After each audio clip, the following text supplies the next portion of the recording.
Sneha Anne Philip was born in the vibrant state of Kerala, India. It was here, surrounded by the rich cultural tapestry of her homeland, that her story began. But her journey would soon take her far beyond the palm-lined shores of Kerala.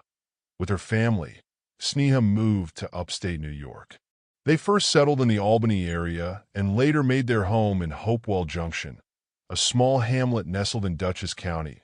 Sneha's academic journey was as impressive as her geographical one. After graduating from Johns Hopkins University in 1991, she set her sights on a career in medicine. In 1995, she enrolled in the Chicago School of Medicine, where her life took another significant turn. It was here that Sneha met Ron Lieberman, a fellow medical student from Los Angeles. Though a year behind her in his studies, Ron and Sneha quickly formed a deep connection, bound by their shared creative passions. Ron was a musician, while Sneha found solace and expression in painting. Their relationship grew as they traveled through Italy together, taking a year off so they could graduate simultaneously. Italy, with its rich history and artistic heritage, must have been a dream for a couple so attuned to creativity that in May 2000, Sneha and Ron solidified their bond with a wedding in Dutchess County, a ceremony that beautifully blended Jewish and St. Thomas Syrian Christian traditions. Ron gave Sneha a minu, a traditional Malayali Syrian Christian wedding pendant shaped like a gold teardrop with a diamond set at its center. This symbol of their union was more than just a piece of jewelry.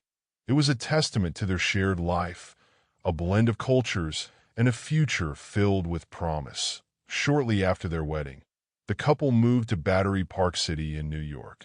Their new apartment was a symbol of their new life together, a life filled with the promise of their respective medical careers and the continuation of their shared passions.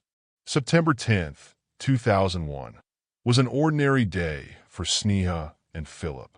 She was off from work, and according to her husband Ron Lieberman, she planned to spend the day cleaning their Battery Park City apartment.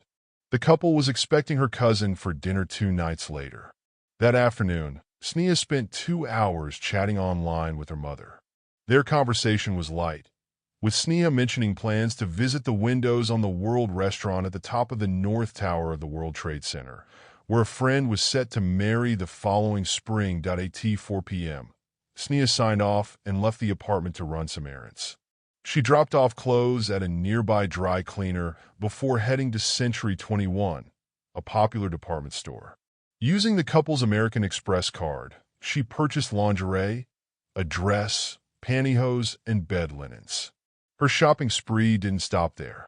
Sneha also bought 3 pairs of shoes at a store annex. Security cameras at Century 21 captured footage of her during this shopping trip. These images, along with her credit card records, would later become the last confirmed sightings of Sneha and Philip. Later that night, Ron Lieberman returned home after midnight. He noticed that Sneha wasn't there, but assumed she was out, perhaps staying out late, as she had done on other occasions. Ron decided to speak to her about it when she returned, reminding her to call if she planned to stay out all night. Unbeknownst to Ron, someone made a call to his cell phone from their apartment at 4 a.m. He doesn't remember answering it, but he suspects he might have briefly woken up to check his voicemail. When he rose at 6:30 a.m. to prepare for work, Sneha still had not returned. The next morning, September 11th, 2001, unfolded as a day that would forever change the world. When Ron returned to their apartment that evening, he found it covered in a thick layer of dust from the collapsed Twin Towers. The only signs of life were the small tracks left by their 2 kittens in the dust. Sneha and Philip was officially reported missing, one of the hundreds of people unaccounted for in the chaos that followed the attacks. Her family, desperate to find her, plastered flyers across the city. Unlike the other victims, however, her disappearance was not directly tied to the attacks. In a bid to attract media attention, Sneha's brother falsely claimed to have heard from her during the attack. But despite the family's efforts, Sneha has never been found. Her fate remains one of the enduring mysteries of that tragic day. In the days following Sneha and Philip's disappearance, Ron Lieberman was desperate for answers. He reached out to American Express, and upon discovering the credit card charges from the previous evening, he immediately took action.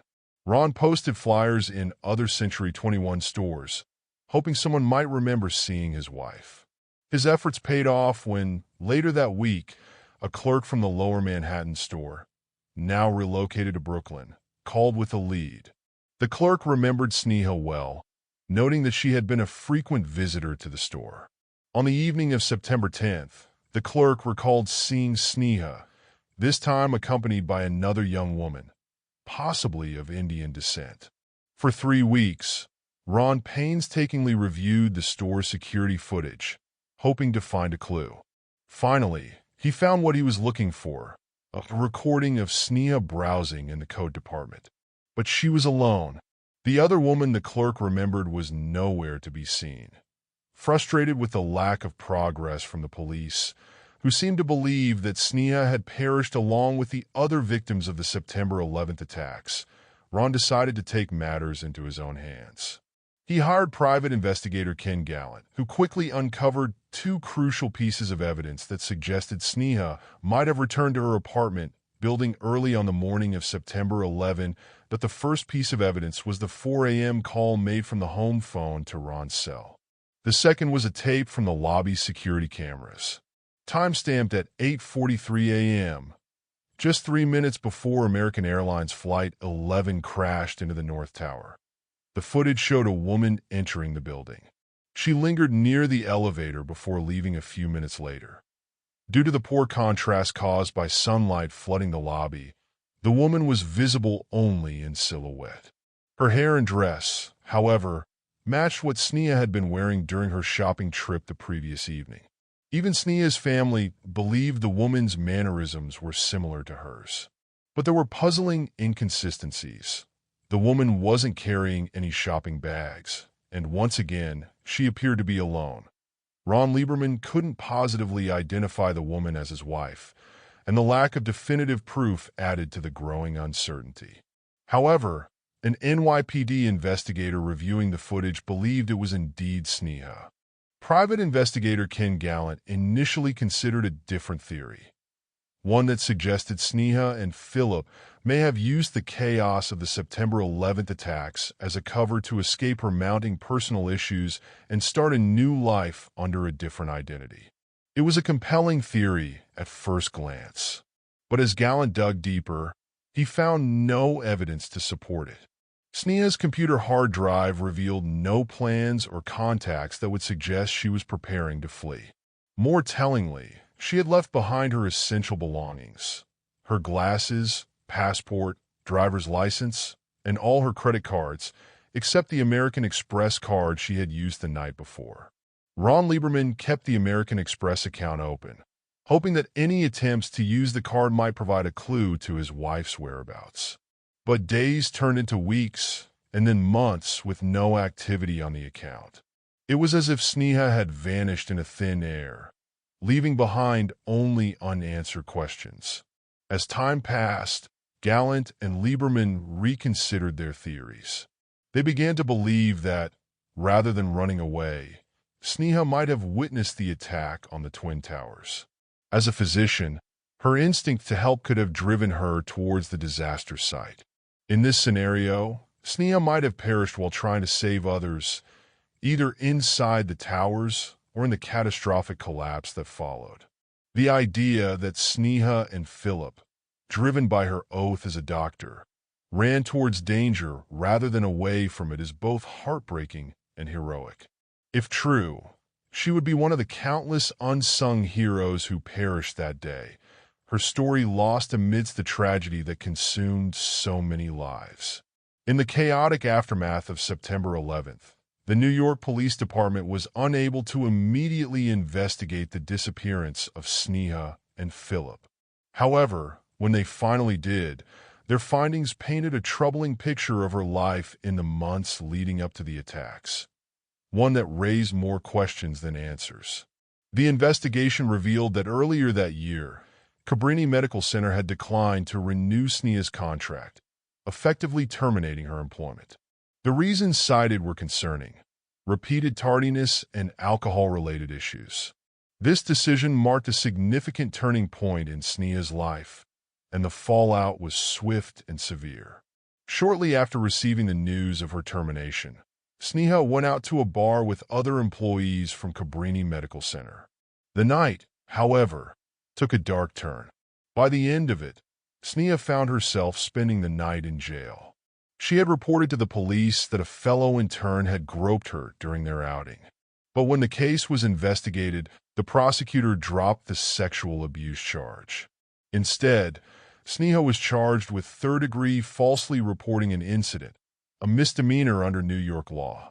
She was offered a deal. The charge would be dropped if she recanted her original complaint. Sneha, however, refused to back down and was held overnight before being released. This incident marked a troubling period in Sneha's life. It wasn't just the loss of her job and the legal troubles that weighed on her, but the sense that she was spiraling out of control. Friends and family noticed the changes in her behavior. She became more withdrawn, her nights out grew more frequent, and she seemed to be struggling with issues that she kept largely to herself. These revelations about Sneha's life before September 11th complicated the investigation into her disappearance. Could it be that she was already dead or far away when the towers fell? The police now had to consider the possibility that her fate might have been sealed long before the tragic events of that day.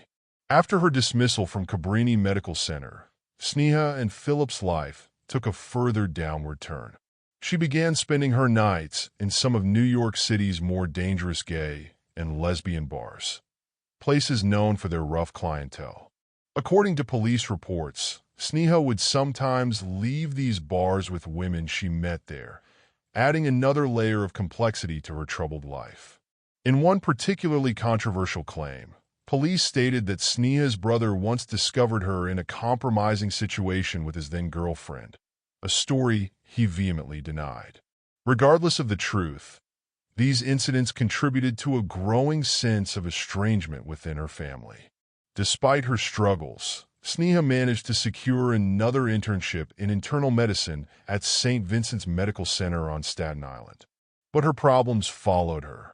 She had already been suspended for missing a crucial meeting with a substance abuse counselor, a sign that the issues that had plagued her at Cabrini were not going away. The morning of September 10, 2001, saw Sneha formally arraigned on the criminal charge of falsely reporting an incident. She pleaded not guilty. The police report from that day paints a picture of escalating tension.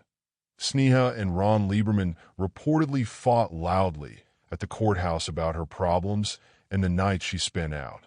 The argument ended with Sneha walking away, leaving Ron to return home alone, burdened by the weight of their crumbling relationship.